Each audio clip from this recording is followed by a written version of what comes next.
We're back. Haha, to pump you up. Yeah, it's Monaco And Milks. and Yanar. I'm going to hit you up with some words of chemistry for our boot camp unit. Take it. Right, Your kiddos? vocabo. So we're going to start out with the basics. You're going to see these again on your vocabulary quiz. If you're doing the standards-based achievement that we hope you are going to do, you'll be ready to take that vocabulary quiz as soon as you've studied the definitions. So that's basically what that says. You can do your vocab words when you're done. Mm-hmm. So a meter is the fundamental unit of length in the metric system. It is equal to 100 centimeters. It's about a this big. Yep. That's a meter. And this is about a centimeter. That's what you got to know. Yeah, meter is length. That's the key. Liter sounds like meter, but this is a fundamental unit of volume. It is equal to 1,000 milliliters. A liter is like about that much. And a milliliter is about like this much in 3 dimensions. Fair enough. A gram, unit of mass in the metric system. The 1 gram, the small little guy, is the fundamental unit. Okay, we don't do big ones for that. True. Which is what it is. And mass is just the amount of matter in an object. Mass doesn't change due to gravity. Weight does. Correct. So mass is how much stuff you got. How many atoms is volume. As a straight up definition, it's the amount of matter, space the matter takes up. Like you could have this much matter spread out all over the place. It would take up a lot of volume. Now density is going to be a ratio of the two, Yep. the matter and the volume. And there's the equation right there. Density equals mass divided by volume. And when we say amount per, that is the dividing. Density is very important to chemists because it helps us identify unknown samples based upon what value you get for that ratio. Yeah, I remember, 2 years ago now, a kid came to you with a chain. Yeah, gold chain. When he was able to hold it for a day before he decided if he was going to buy it, he comes to Monaco to test it. And Monaco says, Milks, get in here. We tested out the density of it and found out that his little 24 karat stamp on there was false. The density of that object was not what the density of pure gold should have been. Not even close. So dude was able to bring it back and get his money. Right. Okay. Precision. This is how repeatable any measurement is. Do you get the same number every single time? You want to get the same number every single time if you're measuring the same thing. If you're getting a different one, Ooh, that's a problem. you're not being very precise, Correct. and that's a problem. Right. And in the labs that we grew up in, right, we wanted our instrumentation to be precise. Exactly. Because if it wasn't accurate, we could make the computer fudge that. But if we got the same different numbers every time with the same sample, now it's like, ooh, which one do I trust? So accuracy is how close to the accepted value did my measurement actually come. This is like hitting the bullseye if that's where you're aiming. Right? How close am I to the target, not necessarily how repeatable. I've got another analogy for you. Like a policeman with the radar gun measures how fast you're going, and your speedometer measures how fast you're going.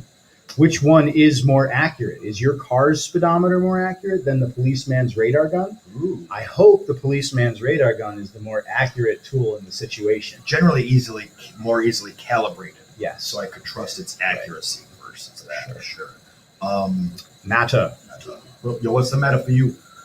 Hey, it's the stuff all things are made of, and it occupies volume. It's basically atoms or compounds, whatever at the atomic level, it's stuff.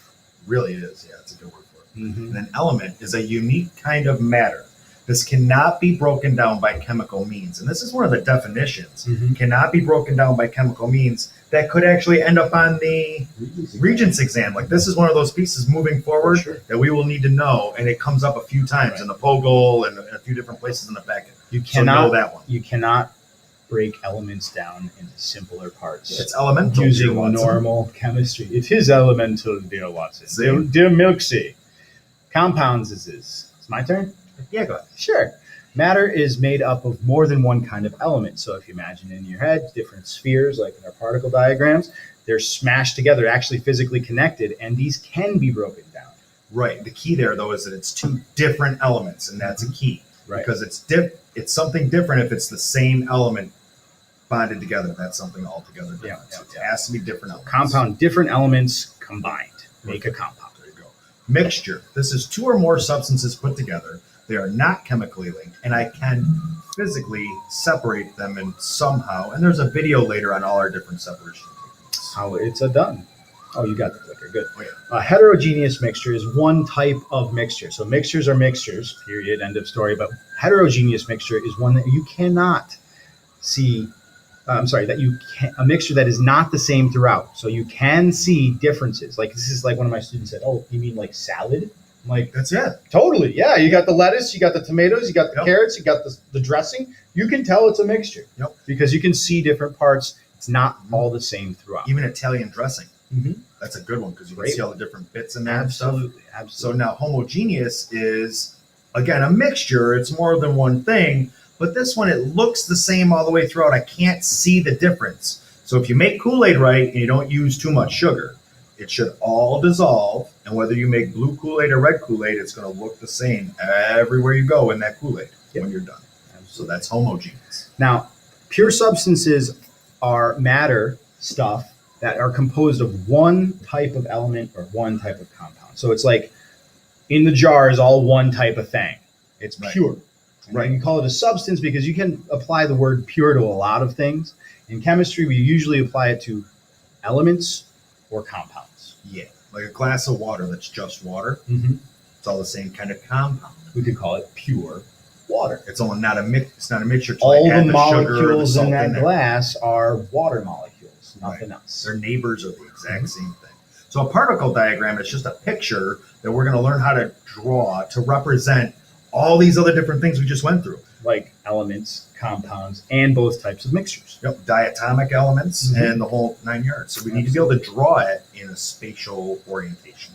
Pretty simple to do once you get the hang of it. Chromatography is a type of separation. So we can separate matter based Mhm. upon certain properties. And one technique is called chromatography. It separates things, solutes, from solvents based on particle size or polarity. So you'll see in practice that the different molecules move different distances down the piece of Right. paper.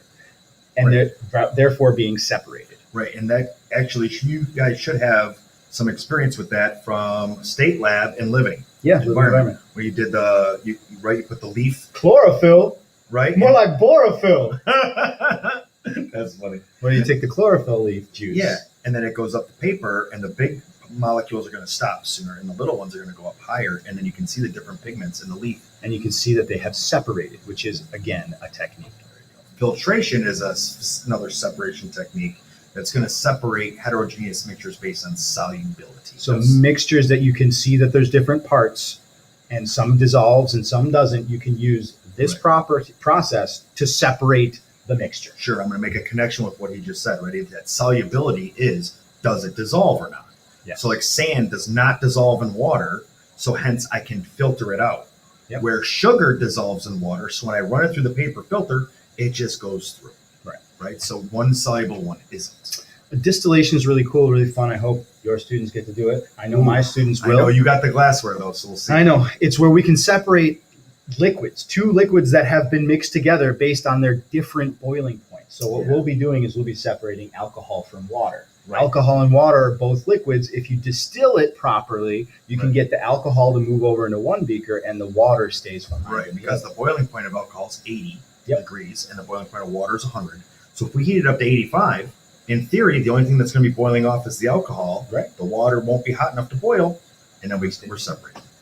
And then Percent error. This is a calculation on our reference tables. It's just going to basically let us determine how far away from the accepted value we ended up. Right. So we're going to measure some things, and then like in density lab. Right. I mean, it kind of applies to accuracy and precision. You know, if you Yes. have one number and you were supposed to get another number, what percent were you away from that? Right. And it'll tell you. So, because sometimes if you'll get a different number and you will have a very small percent error still, which tells you actually did a pretty good job, even though You were didn't fairly accurate. get the perfect right answer. You were pretty accurate. Right. Good job. Keep moving. Yeah, since we're here and we'll say it right now, ready? Anything plus or minus 5% for our labs is Totally cool. Primo. And in a couple circumstances, maybe 10% or less. we'll let you know when that We'll let you know when that happens. And guess what? I think we That's all, folks. see you in Thanks see for you in watching. class. I click the button and the video stops. I click the button.